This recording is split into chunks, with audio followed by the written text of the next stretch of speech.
Üdvözlök mindenkit! Elég régóta nem találkoztunk.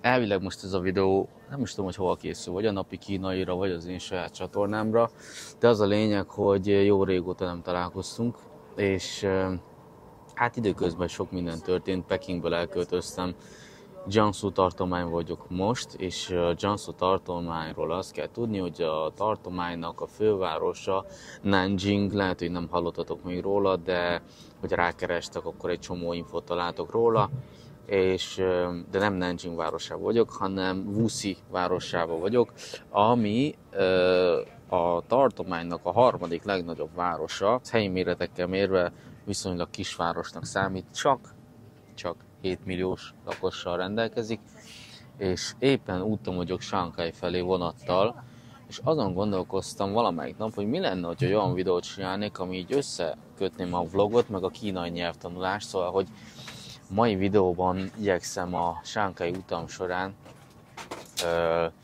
megnézegetni mindenféle dolgokat, menni mindenhova. Egyébként van egy kis dolgom, amit el kell intéznem Sanghai, és így útközben, amit így meglátok, meg amit így érdekesnek találok, azt majd így felveszem, és akkor, ahol meg kínaiul kell beszélni dolgokról, akkor meg majd csinálok egy ilyen feliratot.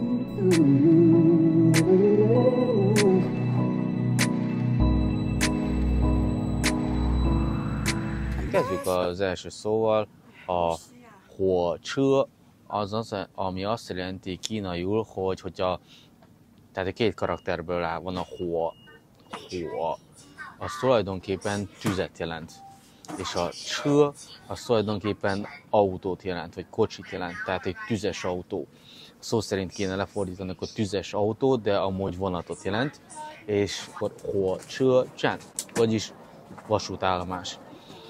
Wuxi-nak van 3 vasútállomása, van a Wuxi, van a Wuxi kelet, és van a Huishan. A Huishan az egy külön kerülete Wuxi városának, és annak a kerületnek van egy saját vasútállomása, és mivel hogy én ott lakom abban a kerületben, mint említettem, elköltöztem Pekingből, és most ott lakom, ezért az van legközelebb hozzám, és Huishan kerületnek a vonatállomásáról szálltam föl a vonatra, és most megyünk Sanghai felé. Nagyjából 1 óra alatt beérek Sanghaiban, Wuxiból.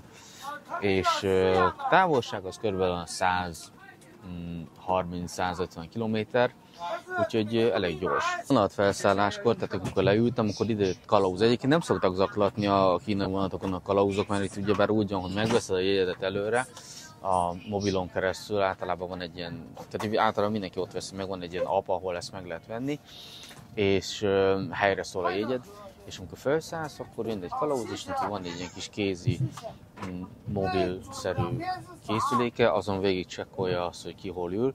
Szóval, hogy sikeresen felszálltam a vonatra, tehát 5 megállóhelyen áll meg ez a vonat Sanghaiig, mindig pontos szokott lenni.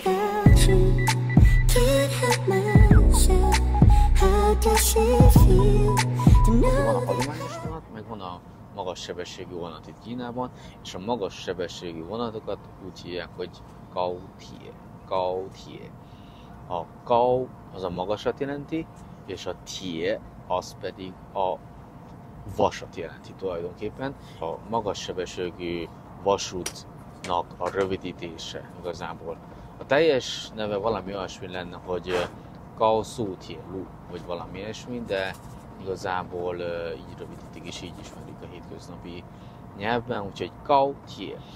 A vonatoknak egyébként többféle fajtája van, tehát hogy a Gaotie az a leggyorsabb ugyebár, Tie-nál kicsit lassabb, az a Dongche, a Dong az a mozgást jelenti, a Che az ugyebár megint a kocsinak a karaktere, a mozgó kocsit jelent tulajdonképpen, ha is szó szerint fordítanánk le, és ami a Dongche-nál, annál lassabb vonat. Van egy ilyen szlenges megnevezése, ami alapján mindenki ismeri, mert zöld színű a külseje, és az a lüpi cső, az a zöld az a lüpi, az a felület vagy bőr, és a cső az ugyebár megint a kocsit jelenti, tehát a zöldbőrű vonat, az a hagyományos, régen csak olyan volt.